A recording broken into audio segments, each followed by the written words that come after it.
সাম্যবাদী কবিতাটি আবৃত্তি করছি আমি মৃন্ময় সুপ্রিয়। গাহি সাম্যের গান। যেখানে আশা এক হয়ে গেছে সব বাধা ব্যবধান, যেখানে মিশেছে হিন্দু বৌদ্ধ মুসলিম খ্রিস্টান, গাহি সাম্যের গান। কে তুমি? পার্সি, জৈন, ইহুদি, সাঁওতাল, ভিল, গারো, কনফুসিয়াস, চারবাক চেলা? বলে যাও, বলো আরো। বন্ধু, যা খুশি হও, পেটে পিঠে কাঁধে মগজে, যা খুশি পুঁথি ও কেতাব বও। কোরআন, পুরাণ, বেদ, বেদান্ত, বাইবেল, ত্রিপিটক, জেন্দা বেস্তা গ্রন্থ সাহেব, পড়ে যাও যত সব। কিন্তু কেনই পণ্ডশ্রম? মগজে হারিছ শুল, দোকানে কেনই দর কষাকষি, পথে ফোটে তাজা ফুল।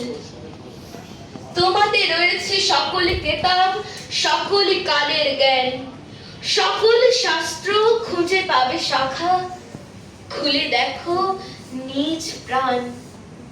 তোমাতে রয়েছে সকল ধর্ম, সকল যুগাবতার, তোমার হৃদয় বিশ্ব দেউল, সকলের দেবতার। তবে কেন খুঁজে ফেরো দেবতা ঠাকুর মৃত পুঁথি কঙ্কালে?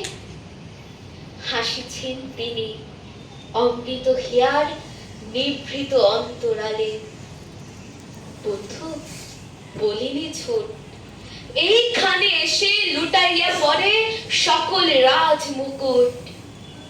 এই হৃদয় সেই নীলাচল, কাশী, মথুরা, বৃন্দাবন, বুদ্ধ গয়ায়, জেরুজালেমে, মদিনা, কাবা ভবন, মসজিদ, এই মন্দির, এই গির্জা, এই হৃদয়। এইখানে বসে ঈসা মুসা পেল সত্যের পরিচয়। এই রণভূমে বাঁশির কিশোর গাহিলেন মহাগীতা। এই মাঠে হলো মেষের রাখাল, নবীরা খোদার মিতা। এই হৃদয়ের ধ্যান গুহা মাঝে বসিয়া সাক্ষ্য মুনি ত্যাজিল রাজ্য, মানবের মহা বেদনার ডাক শুনি। এই কন্দরে আরব দুলাল শুনিতেন আহ্বান। এইখানে বসে গাহিলেন তিনি কোরআনের সামগান। মিথ্যা শুনিনি ভাই, এই হৃদয়ের যে বড় কোনো মন্দির কানা নয়। ধন্যবাদ।